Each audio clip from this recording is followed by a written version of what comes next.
Why do humans suddenly become philosophers, singers, and creative geniuses only when they're naked under hot water? Why does your brain unlock ideas you couldn't think of all day? And why do you sound like Beyoncé in the shower, but like a dying toaster everywhere else? Turns out, your shower is hacking your brain.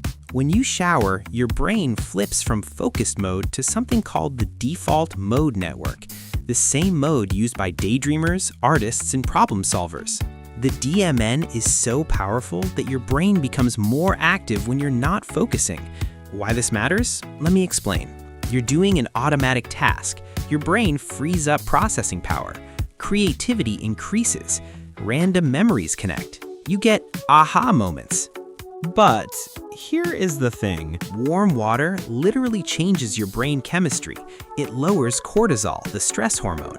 Lower stress equals more creativity. Your brain becomes a playground instead of a battlefield. The shower is one of the last places where you're not doom scrolling, texting, or watching cat videos. Your brain finally gets uninterrupted time, something it almost never gets anymore.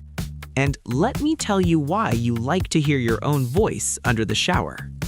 The sound of water creates white noise, which blocks external distractions and boosts internal thoughts.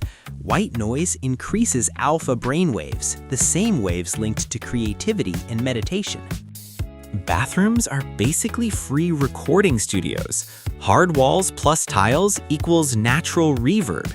Your voice literally sounds richer, deeper, and more powerful, even if you normally sound like a broken blender. Warm steam relaxes your vocal cords, making your voice smoother. You're not a better singer, your bathroom is cheating for you. So next time you get a genius idea in the shower or hit that high note you can't hit anywhere else, remember, it's not magic. It's neuroscience, acoustics, and a tiny bit of bathroom cheating.